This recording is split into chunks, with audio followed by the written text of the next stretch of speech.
So She-Ra is making a return with her very own animated series, and we need to talk about it.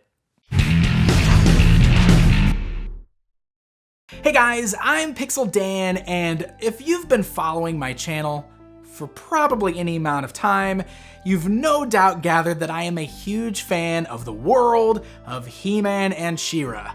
I was a massive fan of He-Man and the Masters of the Universe growing up, and this channel right here was pretty much founded on me talking about He-Man toys. That is definitely one of the earliest things I started with this channel, and it's been one of the things I've been most known for with this channel. So the fact that I haven't taken the time to talk about the new She-Ra series is a bit strange, and that is totally my bad. I apologize. I've been meaning to sit down and talk about this show, specifically since we got the big press release a week ago. But then that whole Thundercats Roar thing came kicking down the door, and I felt like that took a little bit of a priority just because of the reaction it got, and I wanted to talk about that. And then things have been just a little too hectic for me this week, so here I am. Right now, we're gonna talk about it. So, this was announced earlier on in the year that She-Ra was getting a reboot on Netflix. It was going to be a brand new series for a new generation of girls and boys to enjoy, and that this was going to be a standalone She-Ra show, meaning it's not a He-Man cartoon and doesn't necessarily outrule the fact that we'll be seeing He-Man, but this is straight up a brand new She-Ra animated series. So let's go ahead and dive right into the description of this show from the brand new press release. This is what it says. She-Ra and the Princesses of Power is the story of an orphan named Adora, who leaves behind her former life in the evil Horde when she discovers a magic sword that transforms her into the mythical warrior princess She-Ra. Along the way, she finds a new family in the Rebellion as she unites a group of magical princesses in the ultimate fight against evil. So there's a couple of noteworthy things right there in that description. First of all, the title for the new show is She-Ra and the Princesses of Power. A little bit different than the original series, which was called She-Ra, Princess of Power. They've kind of added the plural to it, Princesses of Power, and basically that refers to all of Adora's friends, or most of Adora's friends. At first, I was a little thrown off by that. I was like, why are there so many princesses? But when you think about it, it totally makes sense. You think about characters like Mermista or Castaspella or any of these other characters that are going to be on the show, basically being princesses of their various realms there on Etheria, all uniting together to stop the evil Horde. And when you think about it in that context, totally makes sense. I get it. I like it. Totally okay with the title.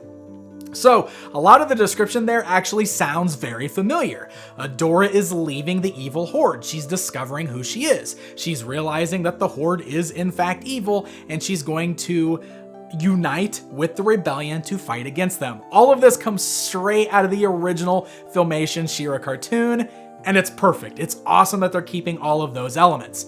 There were a few differences though. It referred to her as an orphan, which is not far-fetched.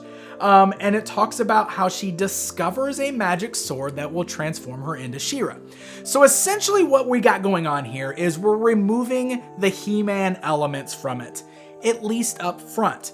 With the original She-Ra series, it spawned off of an already existing and already very popular He-Man and the Masters of the Universe.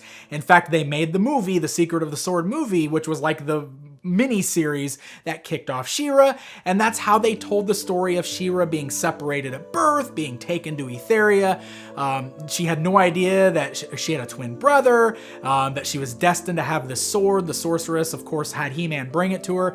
So the difference here is they're just eliminating the fact that we already know He-Man exists. She's gonna find the sword, she's gonna transform into She-Ra, but that doesn't close the door on He-Man, and I think that's what I like about it. I am totally fine with this because this doesn't need He-Man to start. They're trying to make their own show here with She-Ra, and I think that's fantastic. I'm all for having a really cool kick-butt girl power show that anybody could enjoy.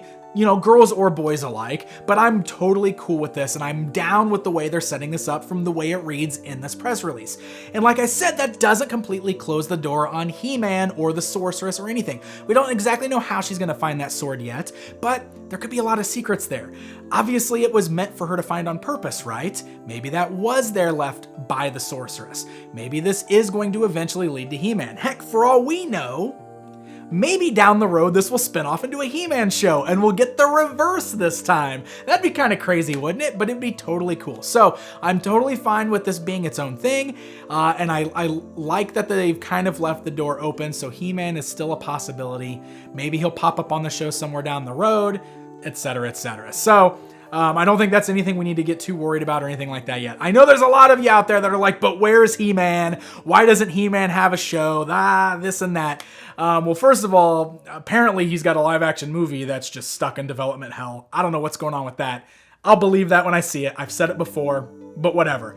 That's probably where the priorities with He-Man lie though right now. I think they're trying to get something going with that. I don't know what's going on with it. No idea. But that's part of the reason why he's not here. But also, She-Ra is strong enough that she can totally stand on her own because she did it back then. When the He-Man series ended, She-Ra took off from there. It was a really well-written show, and I think it's a cool idea to bring that to today's audiences. And if we're thinking about the style of the show, we haven't seen a whole lot in the way of animation yet. We've got one image of She-Ra that was shown online with no color a long time ago, and then we've got this image from this poster. Now, this poster in this press release is gorgeous. The colors are all there, exactly what you would expect from Etheria and the She-Ra universe. The outfits, the colors you can see on her outfits, looks like it matches what you would expect She-Ra to be wearing. I definitely think the animation's gonna be a little modern.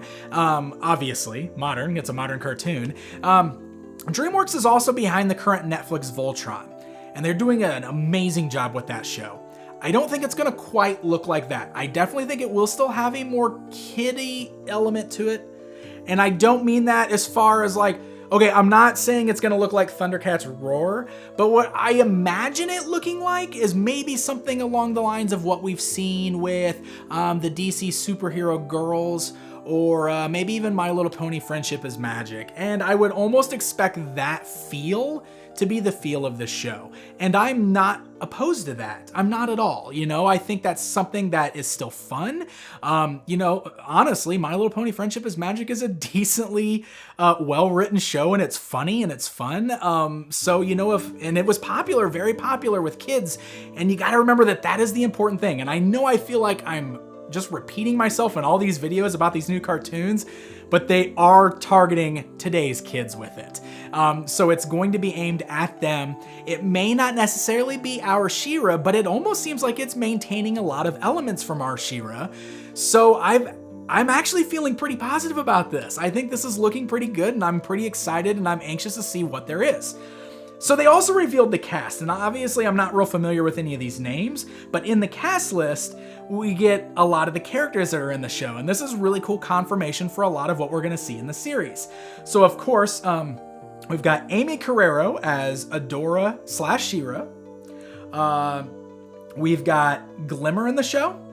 We've got Catra in the show, so there's our Horde member there. Bo is in the show, Angela is in there.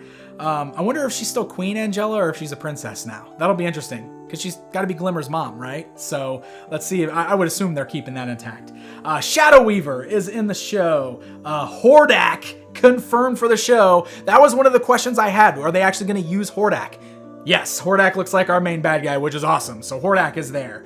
Scorpia is there. Perfuma is there. Seahawk is there. Frosta, Castaspella, and Natasa. So those are all the characters listed in the press release, and that's a fantastic list of characters there. I'm anxious to see if we're going to get more Horde members. Obviously, they're leaning pretty heavy on the girl Horde members. They had Scorpia and Shadow Weaver and Catra, and that's totally fine. In fact, that plays into the vintage toy line quite a bit. But I'm really anxious if we're going to see like Mantenna and Leech and Grizzlor and Mosquitor. Bring him. Come on, let's do it. I'm anxious to see if we're going to see some of those other characters in the show, but the fact that Hordak is there makes me very happy. Seahawk being there is very cool, Bo. So I'm pretty excited. I think this looks like it's going to be a really great show. There's no date yet. It just says it's coming this year on Netflix, so hopefully any time now we should be getting an official date that they'll be launching the series, and I definitely think it's something that's going to be worth checking out. Obviously, first and foremost, this has got to be the same thing that I keep saying with everything else. We want the kids to like this. If I end up watching it and I decide it's not for me, then it's not for me. But if kids get renewed interest in She-Ra, and therefore maybe Masters of the Universe as a whole, that is only a good thing. We need these properties to click with kids, because He-Man and She-Ra have not clicked with kids probably since the 80s. They tried to reboot He-Man in the early 2000s. It didn't really click with the kids then. These properties are in desperate need of getting a new generation into them. And that could only mean good things for us as longtime fans, because then Mattel will go, hey, now we want to keep making these toys again. You know, we were just at risk of losing our classics line because Mattel was ready to dump it. We got lucky that Super 7 picked it up. If She-Ra's a hit on Netflix, and Mattel can make new She-Ra toys for kids, that's only good for us too. That means more collector stuff is on the way. So there you guys go. Those are my thoughts on the upcoming She-Ra and the Princesses of Power. I'm pretty anxious for it.